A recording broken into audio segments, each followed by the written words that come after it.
Hello at welcome back sa ating YouTube channel guys. So update ko lang yung previous video natin, which is yung Huanpai easy to config. Yan. Doon kasi sa video na yun is wireless yung setup natin. So ang gagawin natin ngayon guys is kung paano na naman i-build yung LAN base guys, kasi medyo may kaibahan sa LAN base compare sa wireless. Sa mga LAN base user dyan, ito na guys yung paano nyo isi-setup ito. So kung hindi pa kayo nakakapag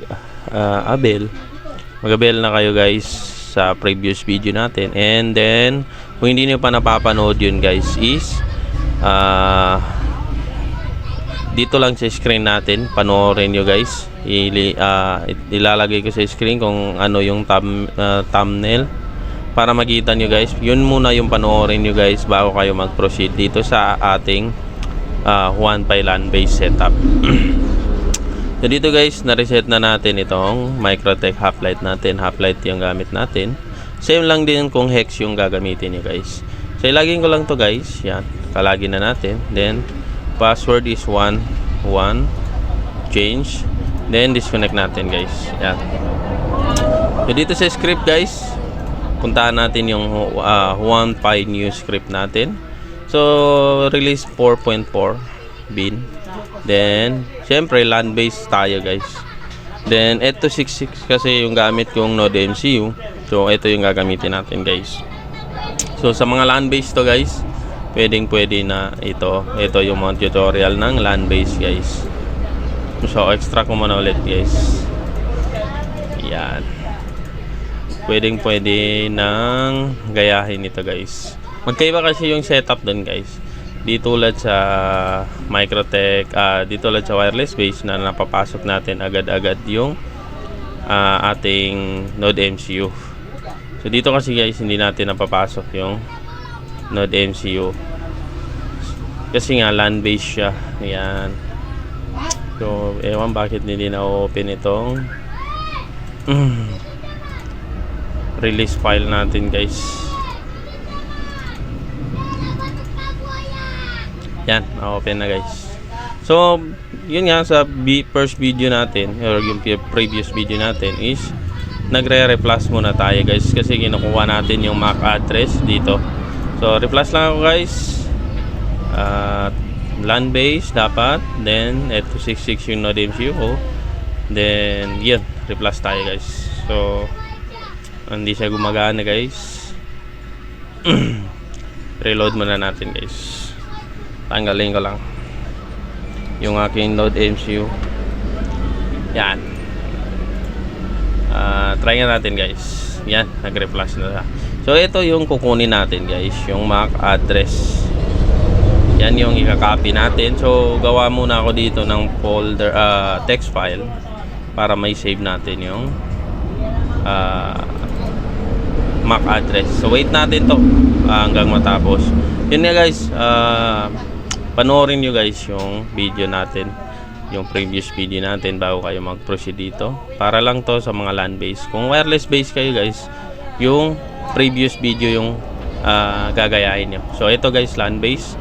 Copy ko lang yung ating MAC address, then paste natin dito guys. Yan yung MAC address ng ating Node MCU.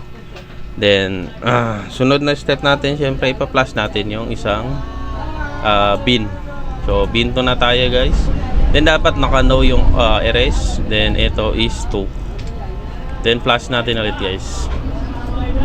Yan. So wait lang natin yan guys hanggang matapos. So napakadali lang to guys. Paano mag-build ng Huanpai na easy script lang yung gagamitin natin. Yan, wait natin to hanggang matapos guys.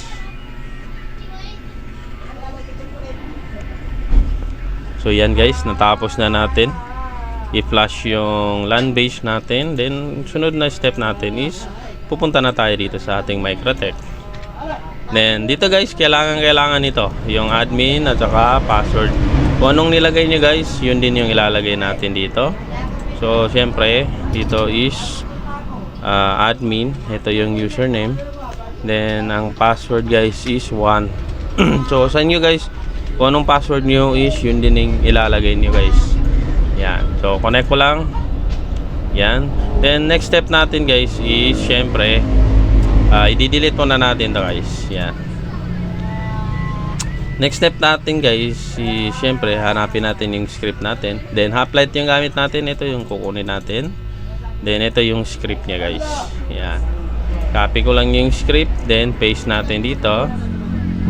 Yan. Then yung hotspot copy ko lang din. Then paste natin dito. Yan. The next step, yan, double click nyo yung script guys, yung 1.py Hoplite script. Kung hex kayo guys, double click nyo yung 1.py hex script. Yan. Then copy ko lang yan. Punta tayo dito sa new terminal. I-type natin dito import. Then file equal. Then paste natin guys. Yan, yung name na kinapin natin dito, di ba? Same sila at saka ito. Kailangan kasi yan. Yan. Then enter tayo. Yan, wait natin hanggang mag-successful yung script guys. Yan. Wait natin. So mabilis lang to guys, siguro mga 30 seconds. Yun, tapos na guys. So ibig sabihin na loaded na yung script natin. Check natin, yan, di ba? Loaded na siya. Then ang next step natin, kung gusto nyo i-enable Hoplite yung gamit nyo, pwede nyo i-enable ito. O sa akin kasi wala akong antenna guys, so ito muna yung gagamitin ko, yung WLAN ng ating Microtech Hoplite. Yan. So since na okay na yan guys, is isasaksak ko na dito sa port 2 yung ating Node MCU. Yan. Then after that is makikita natin yan dito sa leases. Yan. Yung node IP ng Node MCU. Then ang next guys is punta tayo dito. Tapos punta tayo dito sa IP binding. Double click natin ito. Then di ba nag-copy tayo dito, which is yung MAC address ng ating Node MCU. So i-copy lang natin yan. Then dito guys sa IP binding guys yan, double click natin yung IP binding, i-paste natin yung MAC address, then apply okay natin guys. So yun, goods na siya. So next is i-set up ko muna yung ating Node MCU guys. Yan. So kung mapapansin niyo guys is na lagay na natin yung ating Node MCU sa port 2 ng ating Microtech. So kung mapapansin nyo, running state, ibig sabihin running na yung ating Node MCU. Then the next step natin dito guys, punta tayo dito sa may DHCP server dito sa leases. Yan, di ba? So ito na yung ating Node MCU. Pero kung mapapansin nyo guys is yung admin niya or IP niya is 254 yung last. Magkaiba dito sa B9 natin guys dito, diba? Pero same sila ng MAC address kasi nga kinapin natin yung MAC address. So ang gagawin lang natin dito guys is double click natin yan, then i-copy natin guys. Yan, copy. Then palitan natin ito ng 5. Ganyan. Ganyan yung mangyayari guys. Palitan natin ng 5, then apply, okay. So kung mapapansin nyo guys is nag-waiting siya. So ang gagawin lang natin guys is i-reboot lang natin yung ating Node MCU para mag-bounce siya ulit. Yan, ni-reboot ko na. Then wait natin guys kung magba-bounce siya ulit. Yan, di ba? Nag-bounce na. Then napalitan na yung IP. So ibig sabihin goods na yan guys. Di ba? Then next step, punta tayo dito. Connect tayo dito sa piso wifi kasi yan yung SSID natin guys dito. Wala kasi akong antena, so ito muna yung gagamitin ko guys. Yan, piso wifi, connect tayo dyan. Yan. So dapat is kung hindi nag-redirect, punta lang kayo dito at i-type nyo guys 10.0.0.5 pasukan natin yung admin guys. 5/admin. Yan. So yan, di ba nakapasok tayo? So admin lang dito guys. Yan, napasukan na natin. So land base yan guys. Kung mapapansin nyo, wala siyang SSID scanner. So next step, vendor name, kayo na bahala guys kung anong ilalagay nyo. Then static natin guys yung IP. So 10.0.0.5 255.255.255.0. Yung gateway 10.0.0.1. Then yung DNS is same sa gateway. So dito guys sa Microtech settings is palitan natin to ng 10.0.0.1. Tapos dito sa username and password, dito na papasok ito. So saan ba yan kinukuha guys? Dito sa ating Microtech. Ito yung username, ito yung password. Yan na. So manila yan guys. So kung anong nilagay nyo, tandaan nyo guys. So copy ko lang yung itong admin. Then balik tayo dito, i-paste natin. Then ang password ko guys is 1. Then dito is 1 pa rin.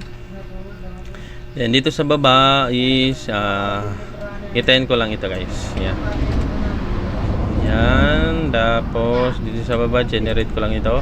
Then dito guys sa auto restart, ito is dito natin ilalagay kung gusto nyong magre-restart yung Node MCU ng kusa.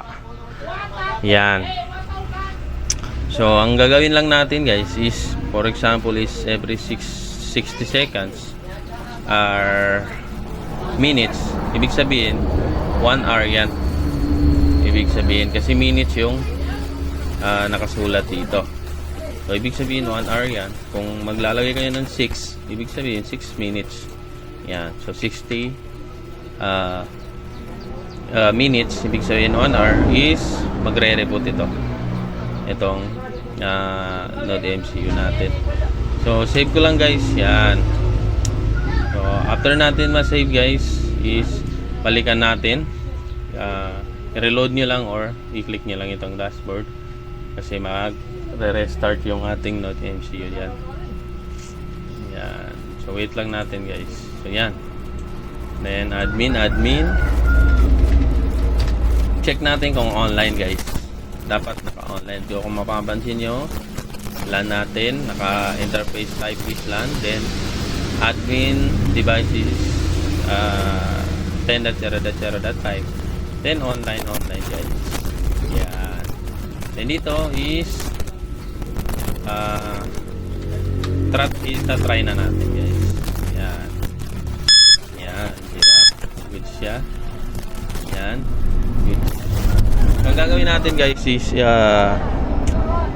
tawag dito, maglalagay tayo ng coin slot para matry natin kung magpo-post ba or hindi yung ating piso wifi. So isi-set up ko lang guys ha. So yan guys, na-set up na natin. Ito try na natin guys. Wi-Fi rates muna tayo or i-reload muna natin ulit. Insert coin tayo. Lagyan natin ng oras guys.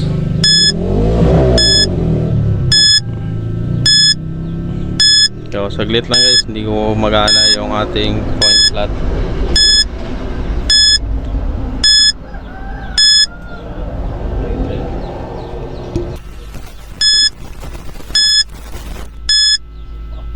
Ayaw pa rin yan. Yan guys, nalagyan na natin. Then done paying natin guys. Yan.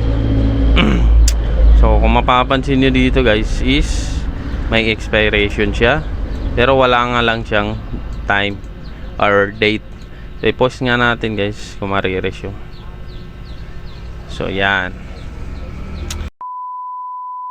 Nga natin. Insert coin ulit. Yan. So hindi gumagana yung ating coin slot. Yan. 2 pesos. 5 pesos. Then done natin. So good siya. Yan. Wi-Fi rates. Okay. Ayan, i-pause nga natin. Then resume. Then try nga natin i-disconnect. Tapos connect natin. Yan, connected siya. Tapos yan. So ganun pa rin siya guys. So ibig sabihin okay na ito guys. So tingin ko guys hanggang dito na lang yung ating pagde-demo ng ating script na 50 pesos only. Maraming salamat guys. At yung pala para hindi na kayo mahirapan, i-update ko na lang yung ating Huanpai script. Tapos i-default ko na lang ito guys. So wag na natin i-Huanpai yan. So tingin ko guys hanggang dito na lang ating video. Maraming salamat guys sa mga patuloy na sumusuporta. Pag-like po ng ating mga videos at pa-subscribe na rin. Maraming salamat at peace out.